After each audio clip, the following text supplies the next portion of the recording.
E aí pessoal, tudo belezinha? Vamos para a segunda parte do módulo 30, que é a parte de lei de Newton, campo gravitacional, tá?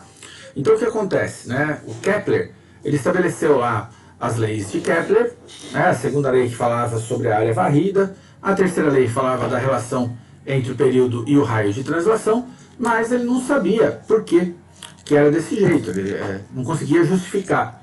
O nosso amigo Newton, né, estudando uma relação entre as interações de corpos, as forças, força resultante trocada, né, o efeito de uma força resultante sobre o objeto aqui na Terra, concluiu que para ter variação de velocidade, eu preciso ter a ação da força resultante. Ué, se o Kepler estava certo, a velocidade do objeto varia tanto em direção quanto em intensidade, moral da história, deve haver uma força entre os planetas, ou entre os planetas e o Sol, no caso, né, quando ele analisou as leis de Kepler.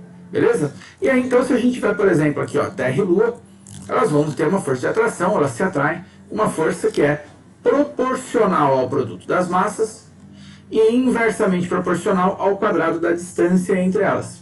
Então a F vai ser G, é uma constante gravitacional. Se você precisar do valor de fato disso, ele vai ser informado para você. Produto das massas é mão e eminho, no caso é a mão aqui ficou a massa da Terra, eminho a massa da Lua, dividido pela distância entre esses corpos ao quadrado. Essa expressão ela parece bastante com a lei de Coulomb, que você estudou em eletricidade, né, eletrostática.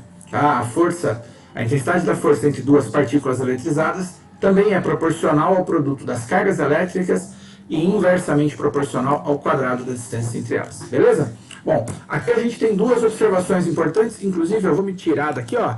Aí, ó. Essas forças, elas formam um par de ação e reação. Terceira lei de Newton, par, ação e reação. Ué, então se a Terra atrai a Lua com uma força F, a Lua atrai a Terra de volta com uma força F também. Beleza? De intensidade F, né? Sempre que eu falo esse F, é de intensidade F. São forças de mesma natureza, aplicadas em corpos diferentes, de sentidos opostos. Por isso elas vão ter necessariamente o mesmo valor.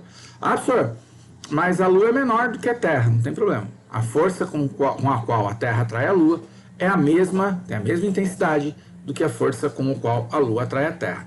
Tá? Lógico, né? O efeito dessas forças depende de outros fatores, por exemplo, da massa dos objetos. Né? Evidentemente, se eu pegar uma caneta aqui, falar que a Terra atrai essa caneta com uma determinada força, eu sei que a caneta atrai a Terra de volta com uma força de mesma intensidade. Mas se eu soltar a caneta, a Terra não sobe, porque ela não está sujeita à ação de uma força? Claro que ela está. Entretanto, ela tem mais massa, então ela vai ter mais inércia. Então, o efeito dessa força depende não apenas dela, também de outras características dos objetos. Beleza? E a segunda coisa, né, a segunda observação que a gente tem, quando a gente considera corpos celestes, e aqui a gente tem essa interação mais observável entre corpos celestes, essa constante gravitacional é muito pequena. Tá? Então, se eu tivesse a massa de duas pessoas, por exemplo, a força gravitacional entre duas pessoas é praticamente zero. Ela é, dependendo da situação que a gente estuda, desprezível. Na maior parte das vezes, a atração gravitacional entre dois corpos de massas razoavelmente pequenas é desprezível. Então, eu preciso ter dois corpos, pelo menos um dos corpos sendo muito grande.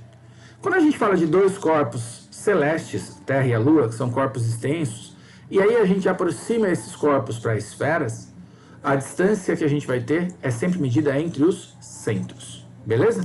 Tá? A distância é sempre medida entre os centros desses corpos. Vamos dar uma olhada então. Se você está acompanhando com a sua apostila na mão, caderno 7, eu vou me devolver para você. Aí, olha eu aqui no seu cantinho de novo. Tá? Caderno 7, página 38. Uma questão da VUNESP para a GV. Diz assim, ó. No dia 10 de junho de 1969, foi lançada a nave espacial Apollo, que transportou os primeiros homens a pousarem na Lua. Considere que a massa da Terra seja igual a 81 vezes a massa da Lua, e que a distância entre os centros da Terra e a Lua seja d. Vamos lá, eu coloquei aqui essas duas informações. Chamei a massa da Lua de eminho, a massa da Terra eu chamei de emão, falei que vale 81 vezes o eminho. A massa da nave, ó, eu chamei de MA, massa da Apollo. Repara que do centro da Terra até o centro da Lua, a distância é d, mas está dividida em 5 pedaços, ó, d sobre 5. Gente, d sobre 5 é 0,2d. Então, ó, 0,2d, aqui até aqui é 0,4, 0,6, 0,8 e um d inteiro. Tá? Está fracionado em 5 pequenos segmentos. Suponha ainda que a trajetória percorrida pela nave está representada na figura pela reta que une o centro dos dois corpos. Com base na figura, as forças de atração da Lua sobre a nave e de atração da Terra sobre a nave têm a mesma intensidade em uma posição entre os pontos. Vamos voltar na pergunta, ele quer saber o quê? Essa nave ela vai ser atraída pela Terra e atraída pela Lua. Gravitacionalmente falando, né? Força entre duas massas é sempre atrativa. Então, a Terra atrai a Apolo e a Lua também atrai a Apolo. Ele quer saber em que lugar, né, nesse caminho, tá, que eu vou ter a força que a Terra atrai a nave Apolo igual à força com a qual a Lua atrai a Apolo. Tá? A gente chama esse ponto de equigravisfera. Tá? É o ponto onde eu tenho a mesma atração dos dois lados. Se a gente estivesse calculando o campo gravitacional, a gravidade exercida por esses dois corpos nesse ponto seria zero. Tá legal? Questão clássica, ela também aparece em lei de Coulomb. Ele coloca às vezes duas cargas e quer saber em que posição o campo resultante das duas ou uma terceira carga colocada lá permaneceria em repouso. Bom, como é que a gente faz isso? Vou escrever o seguinte aqui, ó. Consideremos que as forças têm a mesma intensidade num ponto situado a uma distância x do centro da Terra. Tá? Então é como se a nave tivesse uma posição e a distância dela até o centro da Terra fosse x. Eu não marquei isso na figura, porque senão você ia achar que seria nessa posição, né? Pode ser qualquer posição, a gente quer calcular exatamente quanto vale esse x, tá bom? E eu quero que a força com a qual a Terra atrai a Apolo seja igual à força com a qual a Lua atrai a Apolo. Então, FTA, força entre a Terra e a Apolo, é igual a FLA, força entre a Lua e a Apolo. Beleza? Por uma casualidade, ó, eu não sei porque os slides aqui, às vezes, eles desconfiguram, ele coloca tudo como imagem, tudo de uma vez. Não deu para entrar uma coisa por vez, mas a gente vai conversando. Quem é a força com a qual a Terra atrai a Apolo? Constante gravitacional, massa da Terra, que é o Emão, massa do Apolo, que é o MA, dividido pela distância entre Apolo e a Terra. A distância entre Apolo e o centro da Terra foi o que eu chamei de x. Então, repara aqui, ó. G, massa de um, massa do outro, pela distância ao quadrado. G Emão vezes MA por x quadrado, igual da Apolo até a Lua. Atração da Apolo até a Lua. G, Eminho, que é a massa da Lua, vezes MA, que é a massa da Apolo, dividida pela distância entre a Apolo e a Lua. Ô senhor, chama de Y. A gente vai ficar com duas incógnitas, Davi. Na verdade, vamos ficar com três. X, Y e D.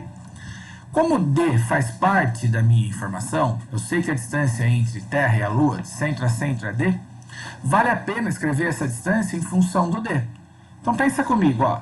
Se de P até U eu tenho D, não é? 5 pedaços aqui, total vai dar D. E da Apolo até a Terra eu chamei de X. Da Apolo até a Lua, o que eu tenho é todo o D descontando X. Então, D menos X ao quadrado. Tá aqui, ó, D menos X ao quadrado.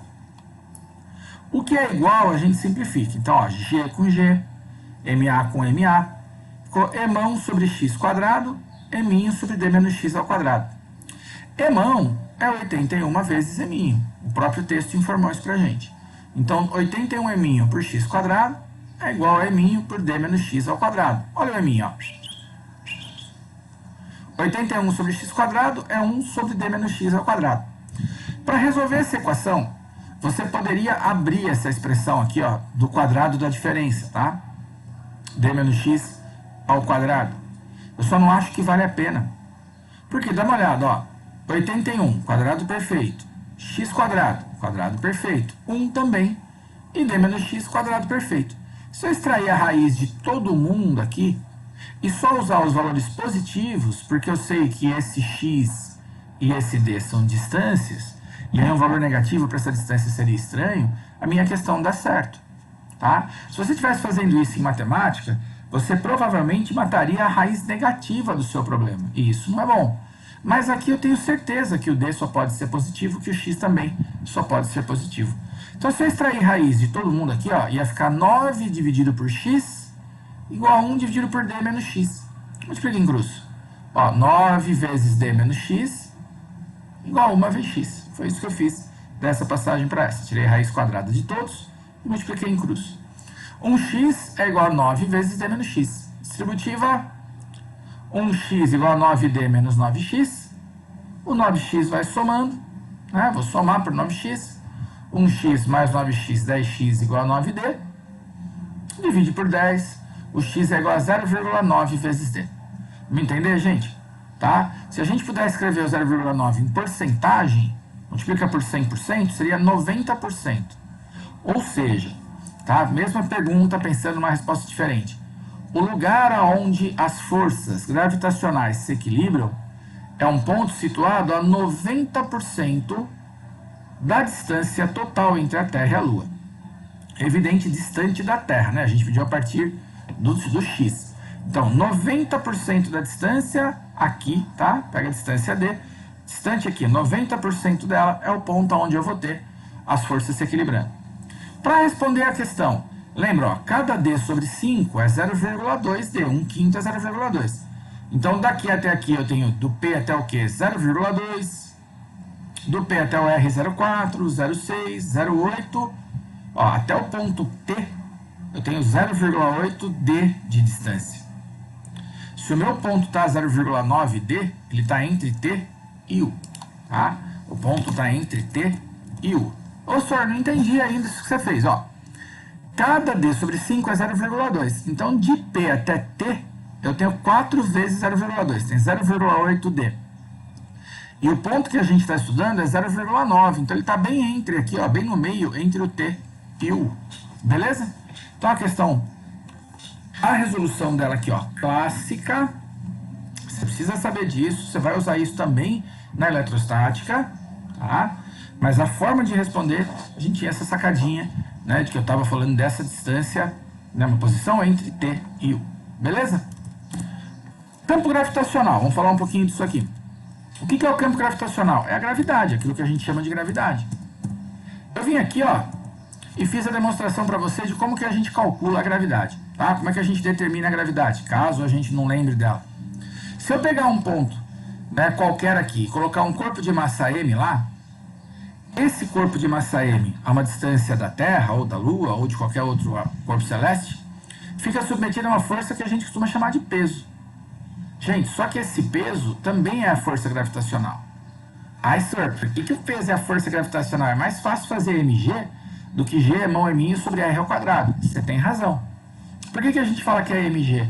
Porque essa primeira parte aqui, ó, g é mão sobre r ao quadrado, se a gente não mudar muito o valor do r, se a gente pegar os pontos na superfície da Terra aqui, ó, considera a Terra esférica, né?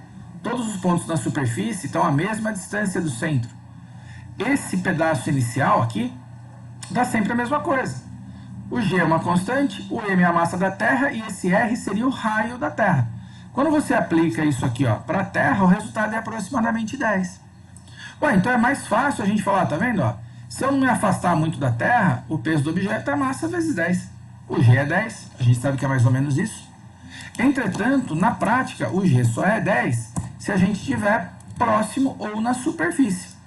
Porque à medida que você se afasta dela, como nesse ponto aqui, ó, que está numa determinada altitude H, à medida que você se afasta, você fica sujeito a uma força gravitacional menor. Ah, senhor, por que a força é menor? Porque reduziu a massa do objeto? Porque reduziu a massa da Terra? Não, porque eu aumentei a distância. Eu estou mais longe, eu estou sob menor influência desse cara. Então, quando a gente sobe uma determinada altitude, a gente pode falar que a gravidade na altitude é G é mão sobre R mais H. Toma cuidado, que é uma notação comum. A gente chama de R' a distância inteira, de R maiúsculo o raio, tá, do planeta, e H a altura medida a partir da superfície. A questão que a gente tem para resolver aqui é bem mais fácil do que isso, mas a gente pode ter questões da tarefa que vão dar uma embaçada aí, tá bom?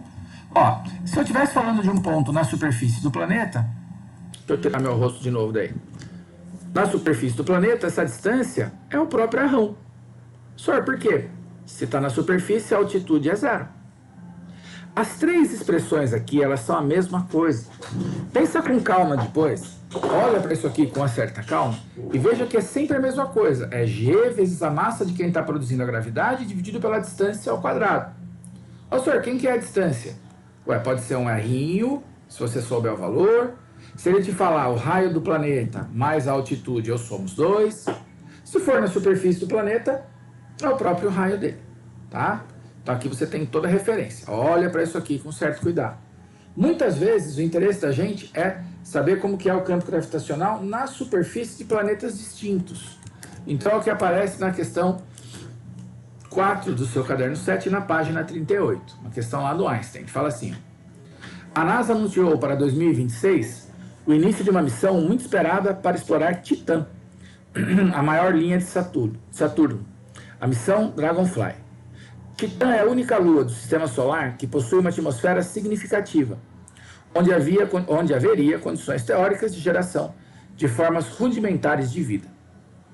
Essa missão será realizada por um drone, porque a atmosfera de Titã é bastante densa, mais do que a da Terra, e a gravidade é muito baixa, menor do que a nossa.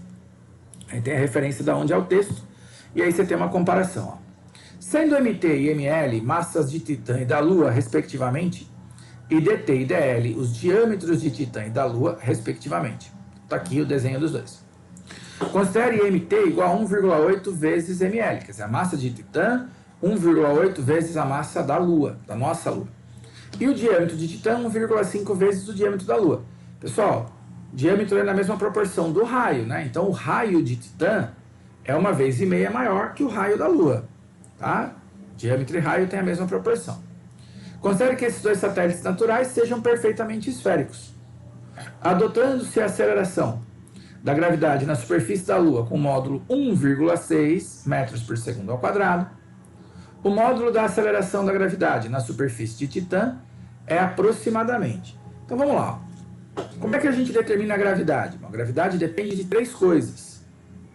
Da constante gravitacional, que óbvio é a mesma para todos os planetas, para todos os corpos celestes, para a massa de quem está gerando a gravidade e para o raio, já que a gente está falando uma medida na superfície.